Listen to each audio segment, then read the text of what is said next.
depan sana mana Rasya dengan Dante. Sorry itu apa dia itu Lem berhasil menjatuhkan Rasya yang menggunakan granatnya tadi. Masih ada Zack di sini coba untuk ngebagi vision ke bagian kiri mana dia percayain aja di bagian kanan itu karena teman-temannya sudah berada di kanan. Satu buah granat lagi dari seorang Lem. Untuk kalian semua yang ada di bawah sana ya bagi-bagi ya. Itu dia Zack menjadi player terakhir. Lem masih punya 4 granat bakalan dilempar ke bagian depan tapi ditahan oleh beliau. Ini dia. Silahkan Bung Surya. Oke.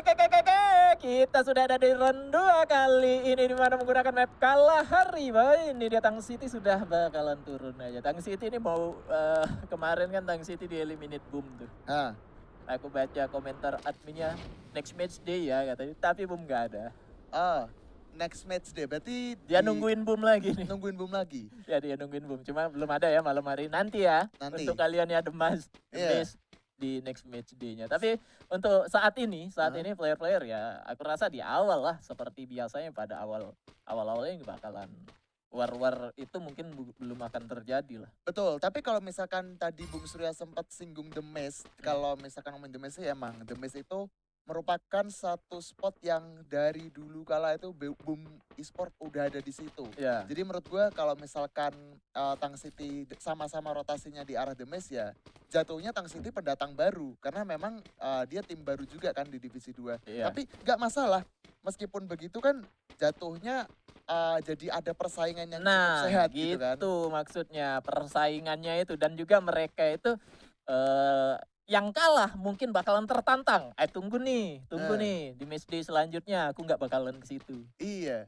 Oh nggak bakalan ke situ. Dia kan kita nggak tahu, dia cuma bilang next match day ya, gitu. Nggak tahu apakah war lagi atau nggak ke situ atau gimana. Jadi kita bakal nunggu aja kira-kira nanti The Maze bakalan berdarah-darah lagi atau enggak antara Boom dan juga Tang City Esports. Oke. Ada Iko juga yang kalau misalkan dilihat sih tadi Iko posisinya ada di bawah 6 ya, maksudnya 7, 8 atau 9. Menurut gue emang kurang begitu beruntung banget di match pertama, tapi nggak masalah juga karena sekarang kita udah masuk di match kedua dan ini dia ada Babang ex juara Free Fire tingkat dunia, Babang Cupai yang sekarang sudah di GGWP dan mengganti namanya dari Cupai menjadi Nabar. Nabar nih ya. Nabar. Apa Nabar? Nabar. Oh Nabar, bukan Nabar Bang gitu ya? Bukan Nabar. Mungkin ada artinya pasti ya Nabar ini. Cuma Nabar. kita belum tahu apa gitu. Oh kalau tadi gue dapat konfirmasi sih Nabar itu emang apa ya dari namanya juga. Sebagian kecil dari nama aslinya. Asli dari seorang Cupai. Okay. Dan kalau misalkan kita lihat ini tadi ada juga MVP seorang RSG Keong yang tadi berhasil mendapatkan Buyah juga ya. Dan kita bakal balik lagi ke apa namanya GGWP Nabar ataupun Bang Cupai yang dulu pernah menjadi juara dunia Free Fire waktu masih bersama dengan teman-teman dari EVOS Capital pada waktu saat itu. Dan itu menjadi satu pertarungan yang menurut gue legendaris dan sekarang dia terlahir kembali untuk bermain di divisi 2. Menurut gue itu nggak jadi masalah sih. Malah ini sebenarnya bagus banget buat GGWP yang lagi ada di posisi paling bawah ya kan.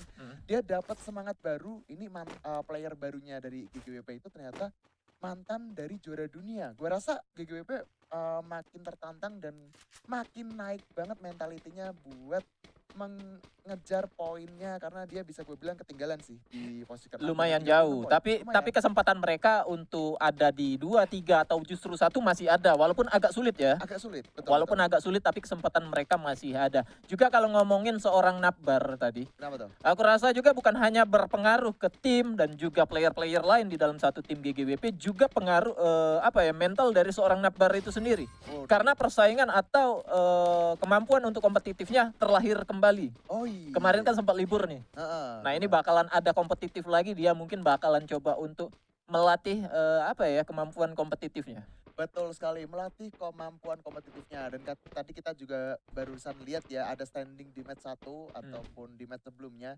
Dan kalau misalkan kita lihat karena Rosugo tadi berhasil mendapatkan Buyah, jadinya untuk sementara ini memang Rosugo ada di petinggi ataupun poin tertingginya itu ada dari Rosugo, dari grup B itu sendiri.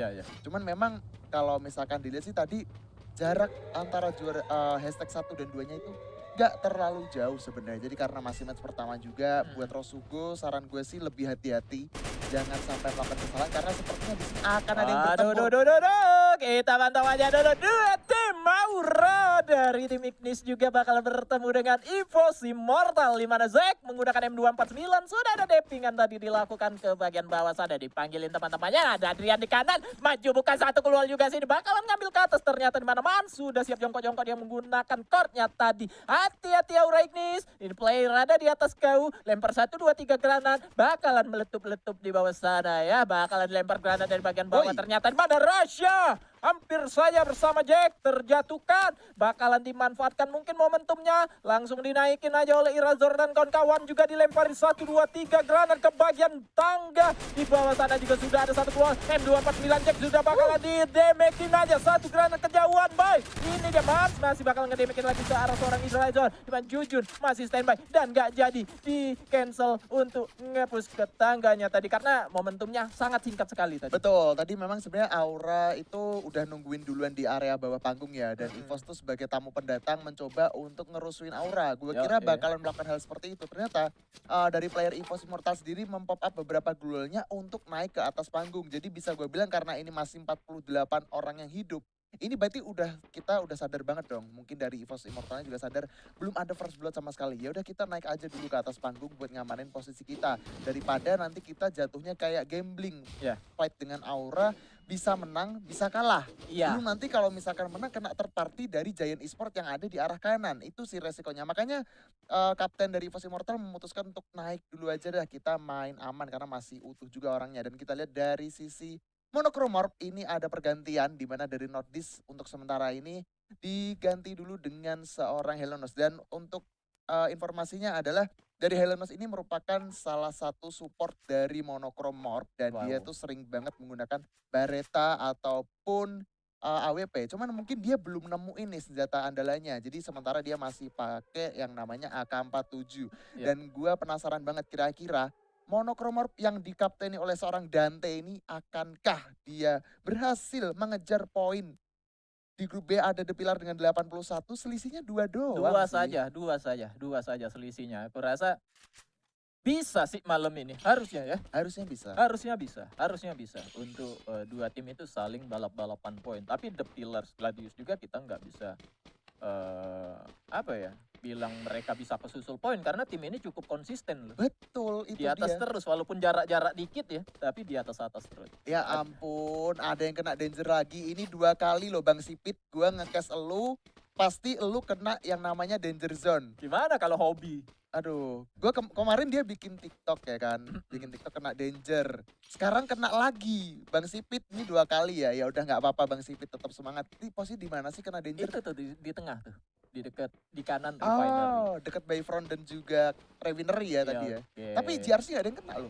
Ya, GRC-nya mungkin menyebar karena kan refinery itu kan ada kayak tingkatan-tingkatan gitu loh. Mungkin mereka di bawah tingkatan-tingkatan itu juga dangernya nggak langsung kena mereka gitu. Atau mungkin mereka GRC tadi pakai payung. Dia pakai payung permanen sih, dari panggung itu kan lumayan tinggi kan, itu emang bisa aja ya kan. Dan ini dia, dan ternyata di sisi lain Ham HD berhasil mendapatkan ke knockdown seorang bule. First blood didapatkan di menit ke-8 loh. Akhirnya kita mendengarkan suara first blood antara The Pillars dan juga Tang City Esport, di mana Ham SD tadi menggunakan AC80, senjata yang kita tahu memiliki damage kumulatif yang cukup sakit sekali ini. Tapi di sini yang menarik adalah The Pillars ketika dia udah dapetin 1 poin kill, dia kayak nggak mau coba maksain mencari di mana sih sisa player dari Tang City Esport. Dan dia memilih objektif untuk naik di atas panggung aja karena memang zonanya sebentar lagi ataupun setelah ini itu juga masih ada di area mereka.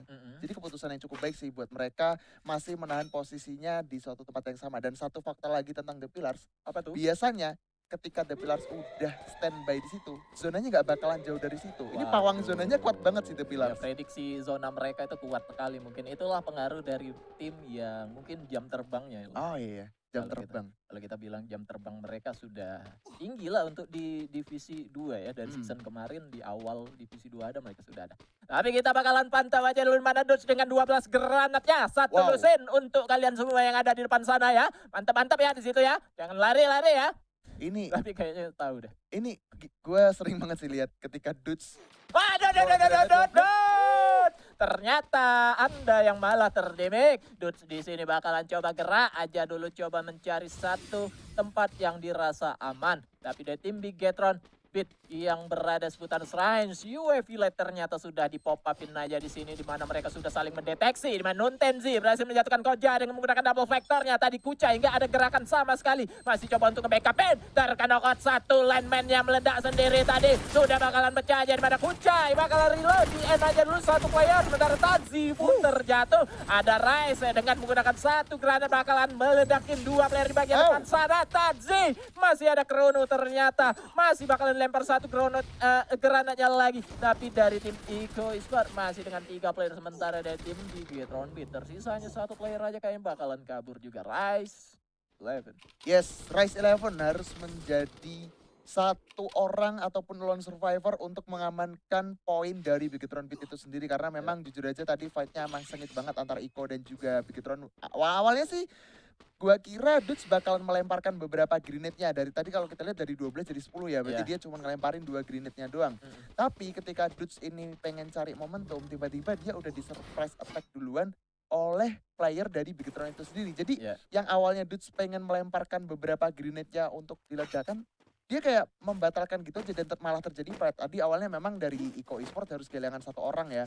Dan ketika kehilangan satu orang, di situ mereka langsung mencoba membalaskan dendam mereka dan mencoba mencari 2 player dari Bigetron Beat. Akhirnya dapat nih, 2 player dapat, player ketiganya kedapatan juga, dan pada akhirnya tersisa seorang Rise yang harus tertuju. Tapi di sisi lain ternyata Dudes harus berperang dengan player dari GGWP. Waduh, di mana Napar sudah harus selesai aja, tereliminasi. Tapi masih ada 3 player dari tim GGWP. Joff terpisah lumayan jauh nih ya. Joff memang tim Iko sendiri, mereka tadinya kan menggunakan launchpad gitu. Tiba-tiba berada di tengah-tengah dari 2 tim ini. Mana Mr. Ari, hati-hati. Itu dia Dudes, kepala Anda juga berhasil di-headshot oleh Mr. Ari, sorry. Ini dia masih bakalan coba didemikin lagi dengan menggunakan baretanya. Satu granatnya belum kepikiran, mungkin bakalan dilempar ke bagian depan sana. Tetapi dengan sangat sigap tadi player-player lain dari tim Iko lagi-lagi nongol kepalanya, hampir saja di headshot. 1, 2, 3 masuk ombak tebut terjatuh. Player kedua di kiri pun Kucai terjatuh. Tersisa hanya 2 player lagi kayaknya dari tim Eco Esport. Oh, 1 orang lagi ternyata. Waduh, ini bakalan ditungguin banget sih oleh Stacey yang ada di posisi atas. Jujur ini posisinya enak banget ya. Meskipun dia tadi kena danger gak masalah, dia dapetin spot yang enak juga. Ini bakalan jadi poin tambahan juga untuk Sos, karena dia udah mendapatkan 1 poin kill. Dia tinggal cari satu lagi, dimana Mr. Ari yang ada di bawah itu kayaknya udah bakalan sedikit agak try hard buat masuk ke dalam circle-nya. Agak sulit.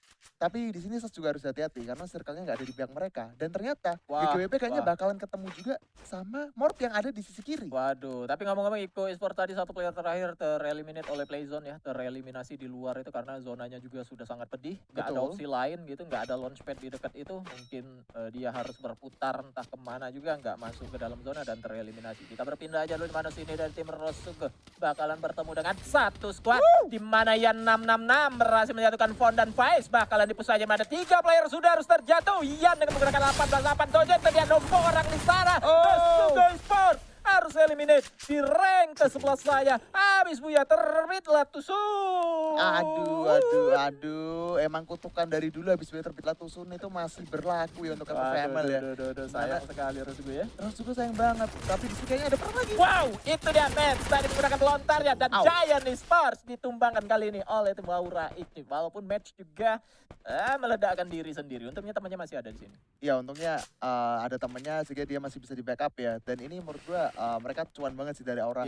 Ketika dia dapetin 4 poin kill, walaupun dia harus kehilangan 1 membernya, tapi di sini peperangannya belum berakhir. Di mana ada player dari EVOS yang bakalan ketemu dengan Tang City. Tapi di arah belakang ada juga Rise 11 yang tersisa seorang diri. Iya, 1 orang tersisa dari tim Bigetron Beat masih survive, dia mungkin agak jauh karena dari tim EVOS di sini sudah harus pukul-pukulan dengan tim Tang City. Sesko Boba pun tereliminasi di tempat lain oleh beberapa tim berbeda, bahkan mereka harus melakukan fight-nya. Ini sudah bakalan sulit lagi di mana EVOS mau nggak mau memang harus melakukan melakukan war di bagian depan sana. Mana Rasya dengan Dante. Sorry itu apa dia itu Lim berhasil menjatuhkan Rasya yang menggunakan granatnya tadi. Masih ada Zack di sini coba untuk ngebagi vision ke bagian kiri, mana dia percayain aja di bagian kanan itu karena teman-temannya sudah berada di kanan. Satu buah granat lagi dari seorang Lim. Untuk kalian semua yang ada di bawah sana ya bagi-bagi ya. Itu dia Zack menjadi player terakhir. Lim masih punya 4 granat, bakalan dilempar ke bagian depan tapi ditahan oleh beliau. Ini dia Zack, Mans masuk dia ke dalam circle tuh, dia bakal meledak lagi. Zacknya dapat Jujun di belakang dengan darah yang sekarat. 2 player tersisa dari Immortal pop up 1 buah glue masih bersembunyi di balik obstacle ya. Bigetron Beat pun selesai. Rise 11-nya mati oleh seorang Mans. Waduh. Ini sulit sih. Ini sulit, tim banyak sekali numpuk di bagian bawah sana, di mana mereka harus rebutan obstacle juga. Sementara GRC yang dari awal tadi kita ngelihat di bagian atas ini masih survive aja, mereka dapetin 1 spot lah, walaupun agak sulit mereka untuk nyayur atau mendapatkan killnya. Kita pantau lagi aja di mana di bawah sana sudah ada Monochromok melempar 1 buah granat. Dexter sudah berhasil dibuat sekarat juga. Masih ada 5 tim lagi dengan 16 player kita. Tang City pun masih ada di bagian bawah sana, tapi itu dia terjatuh oleh seorang Lim tadi menggunakan ACXT-nya. Aura match juga bakalan diselesaikan begitu saja nih. Gak mau turun yang ada di atas, yang di bawah pun gak bisa naik ya. Betul sekali, ini pertarungannya bener-bener kayak apa ya, Aduh, nostalgia turun lagi. akhirnya. Yoi. Deja vu kalau misalkan Ada kita- galang berhasil didapatkan oleh seorang Lim menggunakan 1887-nya. Dan circle terakhir ini dia masih dengan 4 tim kita. 1 granat dari seorang Dante bakal coba lemparkan sana, di mana Dante berhasil mendapatkan 1 knockout juga menggunakan granatnya. Ini dia masih bakalan coba menyusut circle-nya. JRC Lim di depan sana. Dex Sky menggunakan double vector-nya berhasil mendapatkan 1 player. Tang City kali ini Iris berada di bagian atas, coba untuk medkitan. Exit coy, akankah kuat ya? Dan JRC-nya harus puas di rank kedua aja, sementara Tang City ya tanpa ada perlawanan di late gamenya. Yes. Congratulations for Tang City Sport yang